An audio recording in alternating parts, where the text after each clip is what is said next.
और अब हम सभी के बड़े भैया, प्रेरणा स्रोत, युवाओं के आइकॉन कहे जाने वाले, जो हमेशा से युवाओं के हाथों को पकड़ते हुए कहते हैं कि आप इस समय अपने जो लक्ष्य है उस प्रति यदि अपना सारा शक्ति लगाते हैं तो आप अपने बड़े से बड़े मुकाम को हासिल कर सकते हैं। तो आप सभी के जोरदार तालियों के बीच हम स्वागत करना चाहेंगे आदरणीय सुरेश भैया, हम सभी के बीच में आए और हम सभी को संबोधित करें। तो आइए, इस संडे सेमिनार में आप सभी लोगों का स्वागत है। और हम हर बार यहाँ से मोटिवेट होते हैं। एक विचार ही इंसान को गिराता है और इंसान को विचार ही, आज तक जितनी भी उत्थान और पतन हुआ है, सफलता और असफलता के जो रहस्य हैं वह विचार हैं। और हर महापुरुष जो आज दिख रहे हैं सफलता के उच्चतम शिखर पर, किसी भी सेक्टर को, जो आज सफलता के गगनचुंबी इमारत बनकर हजारों लाखों करोड़ों लोगों को जो प्रेरणा दे रहे हैं, उन महापुरुषों का जीवन असफलता के पग पग से उनका जीवन कंटाकर्ण मार्गों में भटका हुआ था। वो स्वयं नहीं सोचे थे कि इतना दूर तक हम जा सकते हैं, इतनी अच्छी सफलता प्राप्त कर सकते हैं। आप किसी भी सेक्टर में देखिए, जैसे आज हम लोग फिल्म देखने जाते हैं तो फिल्म में आज युवा लोग क्या देखते हैं? हीरो कैसे डांस कर रहा है रे, हीरोइन कैसे कमर लचका रही है। लेकिन उस फिल्म में सफलता की कहानी भी छिपी होती है, यदि उसको हम देख पाएँ। आरंभ में देखिएगा हीरो को या हीरोइन को, उसमें जो जिस पर कथा कहानियाँ रची गई होती है, वो आरंभ में कितना कष्ट सहता है, कितने हिचकोले खाते हैं, और बाद में वह वास्तव में हीरो बनकर सामने आता है, अर्थात सफल हो जाता है। तो हमारा दृष्टिकोण जो है वो देखने का नाम है गायत्री मंत्र। हमारी दृष्टि और हमारा दृष्टिकोण कैसा है? आंखें तो सबकी है, लेकिन उस आंख में, उस बुद्धि में हमारा लक्ष्य छिपा है, हमारी सफलता की कहानी छिपी है। अधिकतर आज आप लोग तो अच्छे हैं, लेकिन अधिकतर युवा लोगों को देखिएगा, वह बुद्धि को रिसर्चर बनाना चाहिए था। विद्यार्थी जीवन क्या था? अपनी बुद्धि को वैज्ञानिक सांचे में ढालना, अपनी बुद्धि को शोधार्थी के रूप में परिणत करना, शोध करना निरंतर। लेकिन आज देखिएगा विद्यार्थी लोग अपने आप को क्या बना लिया? बुद्ध फेसर। बुद्ध फेसर किसको कहते हैं? तो पता है, अब ऐश्वर्या दीदी जो है ना, उसको फिर से बच्चा होने वाला है, बेटा होने वाला है। भाई उनको बेटा होने वाला है, इससे आपको क्या लेना देना है? दिमाग कहाँ लगाना चाहिए और किन के बारे में सोच रहे हैं? क्या इसके लिए हम लोग हजारीबाग आए थे? हमारा चिंतन जो है वो कुराफात एक सांचे में ढल गया है, और हम लोग क्या बन गए हैं? हम लोग गिड़गिड़ाने वाले बन गए हैं। कोई हनुमान जी के मंदिर जा रहे हैं, भारत का अध्यात्म को आज क्या बना दिया लोग? भारत के अध्यात्म को लोग गया गुजरा बना दिया। हर जगह देखिए तो वही बातें चल रही है। मजार में भी लोग, जिस हिंदू संस्कृति गौरव और जो विवेकानंद ने कहा गर्व से कौम हिंदू हैं, लेकिन हर जगह देखिए उसी की भीड़ है। मजार में चादर भी चलाना हो, चाहे चंगाई सभा में फादर के पास जाना हो, चाहे धीरेंद्र साहब के दिव्य दरबार में जाना हो, हर जगह भीड़ चल रहा है। चाहे भीड़ के कारण लोग बेहोश हो जाएं, बीपी लो हो जाए, लेकिन सब चमत्कार के पीछे भाग रहे हैं। लेकिन चमत्कार किसको कहते हैं? चमत्कार, असली चमत्कार तो उसको कहते हैं जो साधारण बनिया को गांधी बना दिया। असली चमत्कार तो हमारे देश में उसको कहते हैं जो एक दाना जमीन में हम डालते हैं और 3 महीना होते होते वो 100 दाना से लद जाता है। तो चमत्कार का एक विज्ञान था। जीवन में चमत्कार कैसे पैदा करना है, उसका एक विज्ञान का नाम था। उस विज्ञान को हम लोग समझ नहीं पाए। हनुमान जी के मंदिर में जाकर अपना रोल नंबर लिख रहे हैं कि देखिएगा हनुमान चालीसा को नहीं जानता है जग में कभी, और धीरे से कहते हैं जब प्रभु आपको सबको पता है, सब कुछ पता है, तो हे बागेश्वर बाबा थोड़ा मेरा भी अर्जी स्वीकार कर लीजिएगा, एक नौकरी आप ले आइए। ऐसे गए गुजरे लोगों का नाम अध्यात्म नहीं है। ऐसे गए गुजरे लोग हमारे देश में एक भी आदमी महापुरुष नहीं बन पाया। कोई भी ऐसा नाम आप ले लीजिए जिनका जीवन गया गुजरा रहा हो और वो महापुरुष के रूप में परिणत हो गया हो। शॉर्टकट हनुमान कूद कहीं नहीं रही, वो एक सिस्टम से चलना पड़ा, उसको एक प्रक्रिया मेंटेन करनी पड़ी और तब उन्होंने सफलता प्राप्त किया।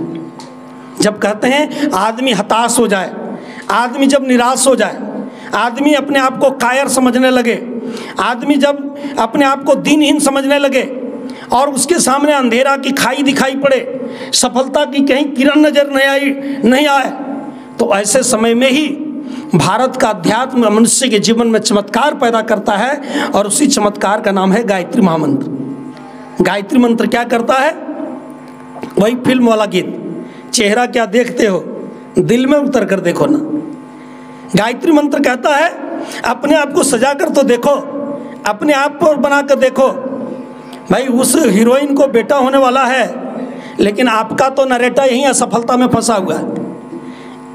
कल पता चल रहा है कि 4 खत्म हो गया है। जैसे 4 खत्म हो जाएगा, झारखंड में कहते हैं ना हम लोग बिहार के बगले में, तो बिहारी लोग भी बुद्धिमान होते हैं और हम लोगों का जन्म भी तो बिहार में ही हुआ है, अब झारखंड हो गया है राजनीतिक दृष्टि से, तो बगल का प्रभाव होता है ना। हर जगह लोग बुद्धफेसर मोल मिलेंगे, गांव में बुद्धफेसर, पंचायत में बुद्धफेसर, ब्लॉक में बुद्धफेसर, और लॉज में तो कहिए कि ये कोर्रा, ये मटवारी, ये बाबू गांव, ये बुद्धफेसर लोगों का ही कहिए टकसाल बन गया है। यहाँ गिनीज बुक जब लिखा जाएगा सफलता की कहानी, तो जेपीएससी टॉपर का नाम कम आएगा, रेलवे वाला टॉपर का नाम कम आएगा, लेकिन बुद्धफेसर में जो बड़का भैया है ना हमारे लॉज में, उन्हीं का पहले नाम में स्थान आएगा। ये स्थिति हम लोगों का हो गया है। इसलिए भाई असफलता ही हमारी सफलता के द्वार को खोलती है। यदि हम असफल हो गए तो हो गए, अब असफल हो गए तो ऐसा कोई महापुरुष का नाम लीजिए, चाहे वर्ल्ड लेवल का हो, चाहे हमारे देश लेवल का हो, चाहे झारखंड के लेवल का हो, चाहे बिहार के लेवल का हो, जो महापुरुष हैं वो सुसाइड कर लिए होते। जैसे कोर्रा में आए दिन होता है, इस हजारीबाग में आए दिन होता है। प्रेम में सफल हो गए तो अब क्या जीना है, नौकरी में सफल हो गए तो अब क्या मुंह दिखाएंगे, चचा अब तो हम सफल नहीं हुए, अब जा रहे हैं क्या, बोला अब मुर्गी फार्म खोलेंगे गांव में जाकर के। बहुत सारे ऐसे लोग हुए असफल हो गए, नहीं वो यूपीएससी टॉप कर सके, पास नहीं कर सके, लेकिन जो तैयारी किए थे 20 साल 25 साल का जो उनके पास प्रैक्टिस था विद्यार्थी जीवन से लेकर तैयारी करने के, उसी के आधार पर दिल्ली के अगल बगल इलाके में उन्होंने कोचिंग संस्थान खोल दिया। स्वयं भले यूपीएससी टॉप नहीं कर पाए, क्रैक नहीं कर पाए, लेकिन सैकड़ों लोगों को यूपीएससी क्रैक करा करके आज करोड़ों के वो मालिक बन बैठे हैं। उनको भैंस का फार्म नहीं खोलना पड़ा और मुर्गी का फार्म नहीं खोलना पड़ा। इसीलिए हम हो सकता है कि हम असफल हो जाएं, लेकिन यदि आप गायत्री मंत्र को अपने जीवन में आप धारण करते हैं तो यहाँ सेक्टर के क्षेत्र सफलता के अनेक द्वार हैं। हम तो सोच रहे हैं काका कलाम की तरह एनडीए में जाएंगे, लेकिन कहीं हो सकता है नियति का निर्धारण कहीं हमको, और ऐसे बहुत सारे लोगों को हम लोग 2-3 साल में देखे जिनका जीवन मया गया गुजरा था। बाल संस्कार शाला जाना शुरू किया, आप दिल पर हाथ रख कर कहिए कि आप में बदलाव आया कि नहीं, आपको एक नई रोशनी, एक नई चमक जीवन में मिला कि नहीं, आत्मविश्वास मिला कि नहीं। यही प्रक्रिया है बदलाव का, अपने आप को बदलने का। और हमारे देश का जो अध्यात्म है वह उसका अध्यात्म नहीं है। कौन बोल, हमारी दादी पूजा करती थी, हनुमान मंदिर जाती थी, हमारे दादाजी गायत्री परिवार में जुड़े हुए थे, हवन करते थे। अब का जो गायत्री परिवार है मित्रों, वो दादी और दादा वाला नहीं है। अभी का जो गायत्री परिवार है वो भगत सिंह का गायत्री परिवार है, स्वामी विवेकानंद का ये गायत्री परिवार है, ये झांसी की रानी का गायत्री परिवार है।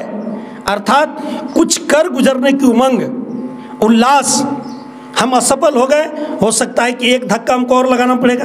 अभी यूपीएससी का आया है ना, राजस्थान का वो सिपाही जी हवलदार साहब, जानते हैं कि नहीं, जो 14 साल तक हवलदार की दिल्ली पुलिस में नौकरी किया और इसमें 500 कुछ रैंक इस बार के लिए आया है, और वो क्या कर गया, यूपीएससी क्रैक कर गया।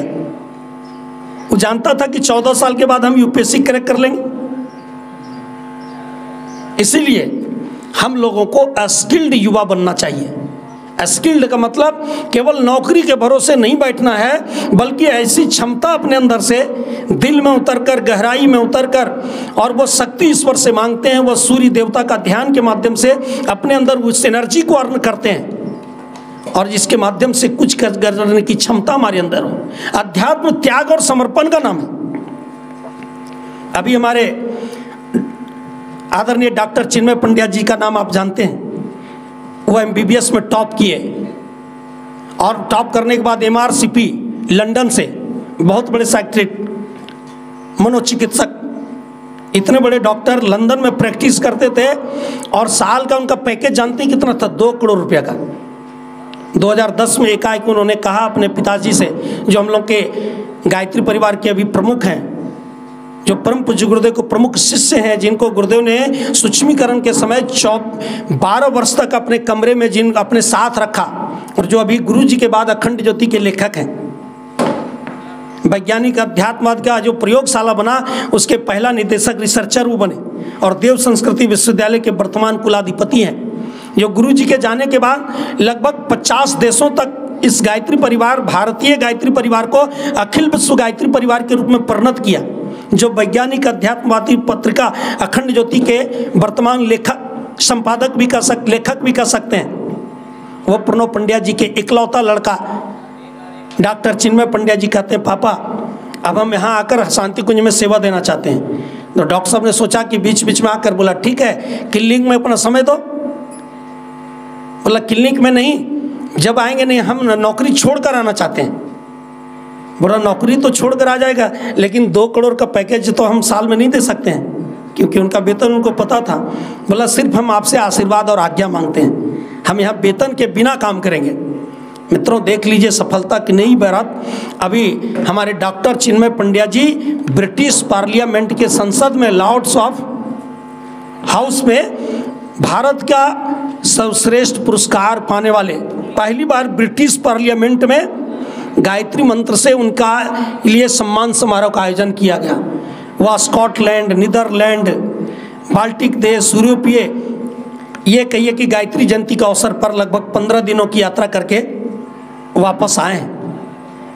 जो हर विद्वानों की सभा में जाकर भारतीय अध्यात्म की कितनी एनर्जी है, कितना ताकत है, लेकिन हम लोग, भारत के युवा लोग कहाँ खोज रहे हैं चमत्कार, कि बस दिन भर खुराफात करें, दिन भर आंख चलावें, इधर उधर की बात सोचें, बस एक बार केवल हनुमान जी को जाकर के 40 पढ़ लेंगे, हमारे जीवन में चमत्कार हो जाएगा।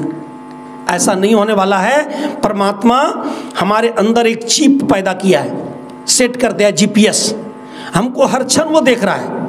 जैसे एक क्षण भी जिस तरह वो अपना ऑक्सीजन नहीं बंद करते हैं, किसी के साथ वो भेदभाव नहीं करते हैं, अपनी जो ऐश्वर्य पावर है सबको अनवरत रूप से मिल रहा है।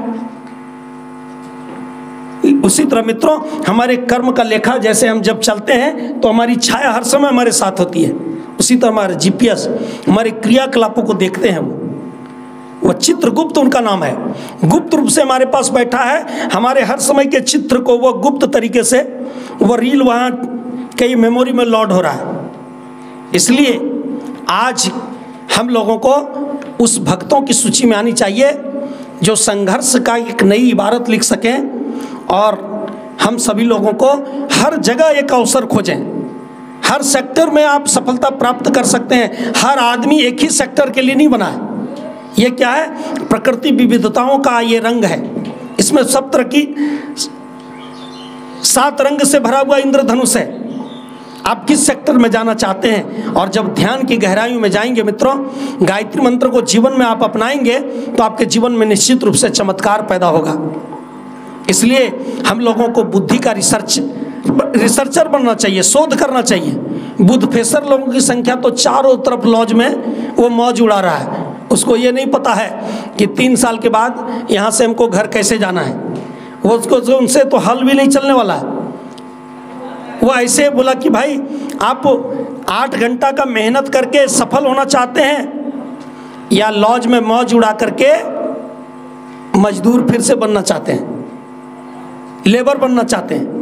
ये निर्धारण करने का, एक कंसेप्ट क्लियर करने की जो ताकत है, उसी का नाम गायत्री मंत्र है। इसलिए इस अध्यात्म को जो हमारे देश में अपनाया, वह चाहे क्रांतिकारियों की सूची में नाम ले लीजिए, संतों की सूची में उनका भले नाम हो, साइंटिस्टों की सूची में जिनका नाम ले लीजिए, वह लिंकन से लेकर, ये न्यूटन से लेकर अब्राहम लिंकन से, ये सारे लोग, अब्राहम लिंकन का नाम जानते हैं, अमेरिका के राष्ट्रपति।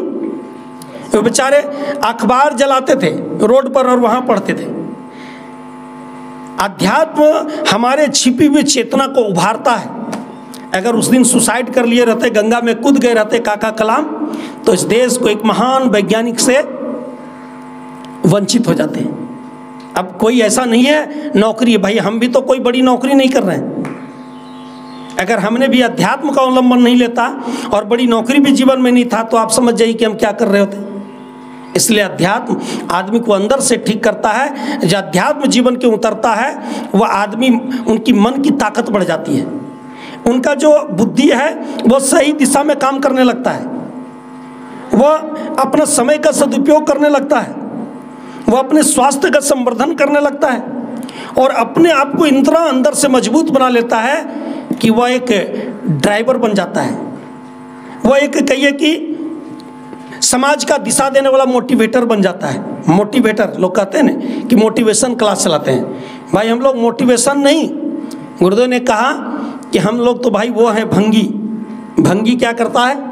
भंगी जो है नगर पालिका की गंदगी को साफ करता है। और पहले तो अब तो व्यवस्था नहीं रहा, अब तो गाड़ी, लेकिन फिर भी अभी वो अपने मल को अपने माथे पर ढोते थे और फेंकते थे।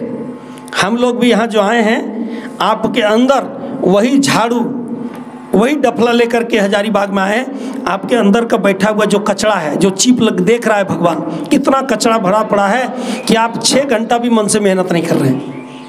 इतना आपके अंदर साइको प्रॉब्लम हो गया है कि आपको माता पिता के प्रति भी चिंतन नहीं करते हैं। जो आ गई भटकाने वाली, उसके चक्कर में पड़कर अपनी एनर्जी को बर्बाद कर रहे हैं। और जवानी में जो अपनी शक्ति का, अपने एनर्जी का, अपनी जवानी का, अपने बुद्धि का दुरुपयोग करता है, उसका आने वाला भविष्य बड़ा ही दुखमय होने वाला है। इसलिए आइए मित्रों, ज़्यादा समय नहीं लेते हुए आप लोग से यही कहेंगे कि परम पूज्य गुरुदेव एक ऐसे वैज्ञानिक अध्यात्मवाद के प्रणेता हैं। इस युग में एक ऐसे अध्यात्म जगत के खिलाड़ी हैं जिनने आज की समस्या के समाधान हेतु 3200 पुस्तकों का लेखन किया है। आपको जब भी दिल न लगे दिलदार, जब आपका मन भटकने लगे, तो बहुत सारा PDF में और बुक्स में उपलब्ध है। आप इनके किताब को पढ़िए, वहाँ से आपको प्रेरणा मिलेगा।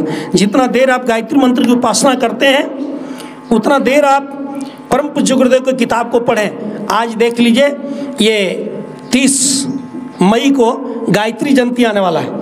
आज से गायत्री जयंती पर्व 3 दिन का निर्धारित किया जाता है। ये तो 30 तारीख को है, लेकिन आज से लेकर कल परसों तक 3 दिन मनाया जाता है पूरे देश में, 28, 29 और 30। ये गायत्री जयंती के दिन ही परम पूज्य गुरुदेव अपनी चेतना का, ये शरीर का उन्होंने अंत कर दिया और अपनी प्राण की बाती उस अखंड दीपक में मिला दिया।